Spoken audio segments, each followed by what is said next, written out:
बिस्मिल्लाहिर्रहमानिर्रहीम। अस्सलाम वालेकुम स्टूडेंट्स, आज एक न्यू टॉपिक के साथ हूँ। आज हम डिस्कस करेंगे मैथमेटिक्स का एक मशहूर टॉपिक जो आपकी 9th क्लास में भी है, मैट्रिक की क्लास में भी है, फर्स्ट ईयर में भी है और इंटर टेस्ट में भी काम आता है। और उसके अलावा अगर छोटी क्लासों को देखा जाए तो उनमें भी ये लेक्चर मौजूद होता है, ये टॉपिक वहीं पर भी मौजूद होता है। और ये जो आपको लेक्चर आज का दिया जा रहा है मैथमेटिक्स का, ये यूट्यूब चैनल जैन उमरानी की तरफ से दिया जा रहा है। स्टूडेंट्स, लास्ट वाले लेक्चर में हमने सीखा था कि सेट क्या होता है और सेट के कौन कौन से एग्जाम्पल होते हैं। तो इस पर ब्रीफली हमने बात की थी। जिन स्टूडेंट्स ने अगर जिनको सेट के बारे में नहीं पता या उसके बारे में कोई इन्फॉर्मेशन नहीं है तो आप मेरा वो यूट्यूब चैनल पर जाकर वो लेक्चर देख लीजिएगा। उसके बाद जो है आप इसको अंडरस्टैंड कीजिएगा। अगर आप डायरेक्ट इसको सुनना चाहते हैं तो आप सुन लीजिए। आज हम डिस्कस करेंगे सेट के फॉर्म्स।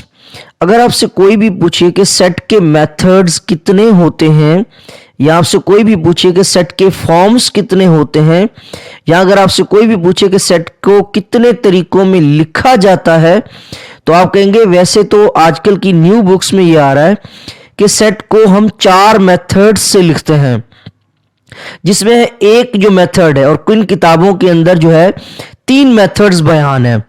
तो बेसिकली आज जो है हम पहला मेथड डिस्कस करेंगे और इंशाल्लाह आगे वाले लेक्चर्स में हम मजीद जो है दूसरे लेक्चर्स भी, दूसरे टॉपिक्स भी डिस्कस करेंगे। आज का जो हमारा मेथड है वो पहला मेथड क्या है? Representation of a set.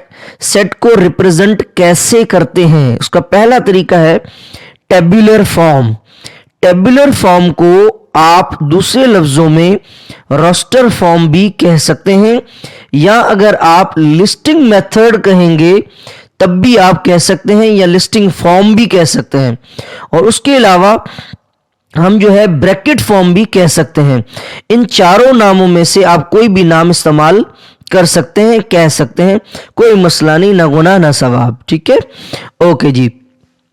अब अगर कोई भी सेट आपको दिया जाए और आपको अगर कहा जाए कि आप इस एग्जाम्पल को, इस सेट को आप मुझे टेबुलर फॉर्म में लिखकर दिखाएं, तो किसी भी सेट को टेबुलर फॉर्म में लिखने के लिए हमारे पास 3 शराइत हैं।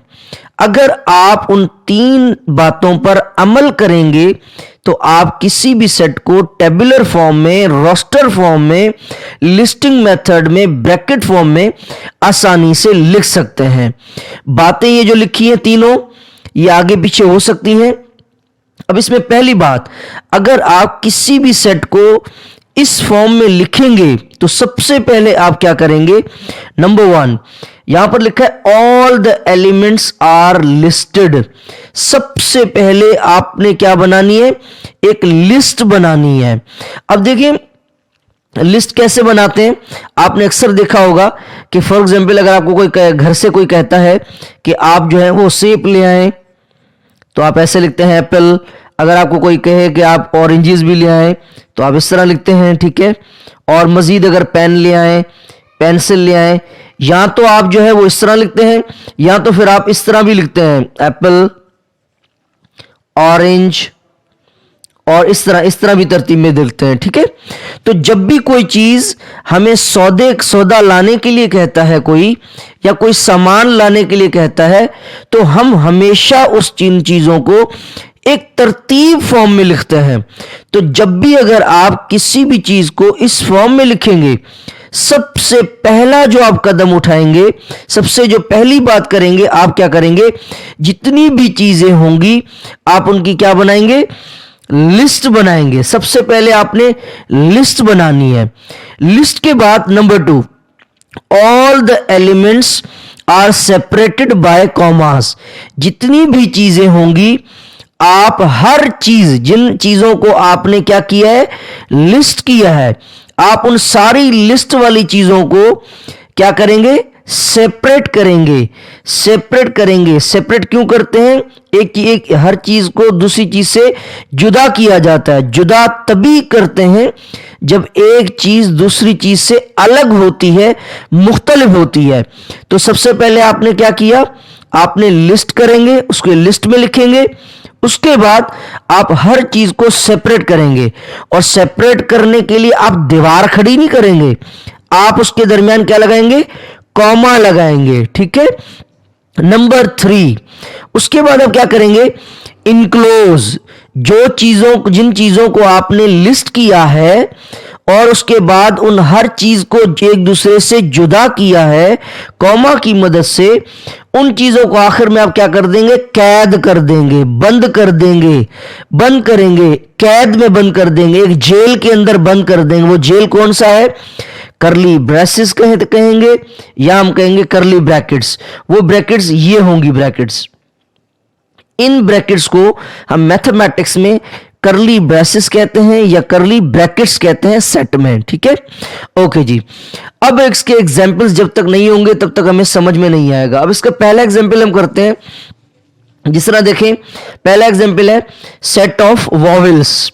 अब अगर मैं आपको कहूं कि इसको आप मुझे टेबुलर फॉर्म में लिखकर दिखाएं, तो टेबुलर फॉर्म में पहला तरीका क्या था कि सबसे पहले आपने लिस्ट बनानी है।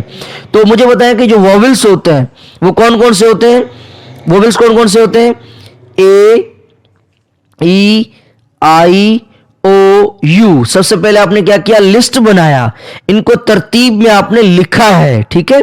उसके बाद दूसरा तरीका क्या था कि आपने क्या करना है, हर बंदे को एक दूसरे से जुदा करना है, और किसकी मदद से, कॉमा की मदद से। तो सिंपली हम क्या करेंगे कि इनके बीच में हम कॉमा लगा देंगे। कॉमा लगाने के बाद हम इनको आखिर में क्या कर देंगे, बंद कर देंगे कैद के अंदर। कौन सी कैद के अंदर, करली ब्रेसेस के अंदर। इजीली लिख दिया हमने। Number 2, set of natural numbers. हमें पता है सेट ऑफ जो नेचुरल नंबर्स होते हैं, नेचुरल मींस कुदरती जो नंबर्स होते हैं वो हमेशा 1 से स्टार्ट होते हैं और आगे लामहदूद होते हैं। तो 1 2 3, आप 4 भी लिख सकते हैं। उसके बाद ये 3 इलिप्सिस, ये जो 3 नुक्ते आपको नजर आ रहे हैं, इन्हें मैथमेटिक्स में हम इलिप्सिस कहते हैं, ठीक है। और ये बयान करती हैं किसको, लामहदूद को। इन 3 नुक्तों को हम इनफानाइट कहते हैं, अनकाउंटेबल कहते हैं, अनलिमिटेड कहते हैं, अनडिफाइंड कहते हैं, या कई किसी जगह पर इन्फिनिटी भी कह सकते हैं, मगर उसकी जगह पर एक अलग निशानी है। ये भी निशानी जो है लामहदूद की है। तो नेचुरल नंबर्स को कैसे लिखेंगे, सबसे पहले हमें क्या करना है, लिस्ट बनाना है। तो हमने लिखा 1 2 3। हमें पता है ये जो सेट होता है इसके एलिमेंट्स लामहदूद होते हैं, तो हमने 3 डॉट्स आगे लगा दिए, ठीक है। आप 2 एलिमेंट्स लिखकर फिर भी डॉट बना सकते थे, कोई मसला नहीं है।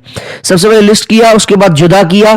किसकी मदद से जुदा किया है, कॉमा की मदद से जुदा किया, और आखिर में आपने क्या कर दिया, बंद कर दिया। किसकी मदद से, करली ब्रेसेस की मदद से। उसके बाद मजीद एग्जांपल्स देखें। उसके बाद एक और एग्जांपल है set of natural numbers 1 to 7। कुदरती नंबरों का सेट 1 से लेकर 7 तक। अब इनको टेबुलर फॉर्म में लिखें। हमें पता है 1 से 7, 1 नेचुरल नंबर्स हमेशा कहां से स्टार्ट होते हैं, 1 से। यहां पर 1 क्या कहा है उसने, 1 से लेकर 7 तक लिखें। तो हमने लिखा 1 2 3 और 7 तक। हमने लिस्ट कर दिया, इनको तरतीब में लिख दिया। उसके बाद इन हर एलिमेंट को दूसरे एलिमेंट से जुदा किया है कॉमा की मदद से। नंबर 3 आखिर में हमने बंद कर दिया करली ब्रेसेस में। उसके बाद example number 4, set of even numbers between 4 and 14। 4 और 14 के दरमियान, 4 और 14 के दरमियान वाले नंबर्स कौन से लिखने, इवन नंबर्स। इवन नंबर्स वो नंबर्स होते हैं जो नंबर्स 2 से इजीली डिवाइड हो जाएं। वो नंबर्स जो 2 से आसानी से डिवाइड हो जाएं, उन नंबर्स को हम इवन नंबर्स कहते हैं। और जो 2 से डिवाइड नहीं होते हम उनको ऑड नंबर्स कहते हैं। इंशाल्लाह मजीद लेक्चर्स में मैं इन पर भी एक वीडियो डालूंगा जरूर, ठीक है। तो इवन नंबर कौन से होते हैं, 4 और 14 के दरमियान, मतलब 4 नहीं 14 भी नहीं, इनके दरमियान वाले। तो इसके दरमियान वाले, तो ये 4 तो नहीं होगा, ये 4 तो नहीं होगा। कौन कौन से होंगे, 6 8 10 और 12। और हमने देखें सबसे पहले इनको क्या किया है, लिस्ट किया है। उसके बाद हर एलिमेंट को सेपरेट किया है, किसकी मदद से, कॉमा की मदद से, और आखिर में बंद कर दिया है करली ब्रेसेस में। उसके अलावा example number 5, set of days of week. हफ्ते के दिनों के नाम। हफ्ते के दिन कौन कौन से होते हैं? सबसे पहले लिस्ट तरतीब दी है, Monday, Tuesday, Wednesday, Thursday up to Sunday. अगर आप लिखना चाहते हैं थर्सडे, फ्राइडे, सैटरडे तो आप लिख सकते हैं, कोई मसला नहीं है। सबसे पहले हमने तरतीब दी, तरतीब के बाद हर दिन को दिन से क्या किया है, हमने कॉमा की मदद से सेपरेट किया है। नंबर 3 आखिर में बंद कर दिया है ब्रेसेस में। एक बार दोबारा मैं बता दूं कि सेट को बयान करने के वैसे तो 4 फॉर्म्स हैं, मगर कई किताबों में 3 बयान है। तो जब भी किसी चीज को रोस्टर फॉर्म में लिखेंगे, टेबुलर में लिखेंगे, लिस्टिंग में लिखेंगे या ब्रैकेट में लिखेंगे, सबसे पहले एलिमेंट को लिस्ट करेंगे, उसके बाद हर एलिमेंट को कॉमा की मदद से सेपरेट करेंगे, उसके बाद आखिर में ब्रेसेस लगा देंगे। उम्मीद करता हूं आज का मेरा लेक्चर जरूर समझ में आया होगा। अपने दोस्तों में, फ्रेंड में जरूर शेयर कीजिएगा ताकि किसी का फायदा हो। और इंसान की जिंदगी का मकसद यही है कि हम किसी और को फायदा पहुंचाएं। Stay blessed, stay inspired. अल्लाह हाफिज।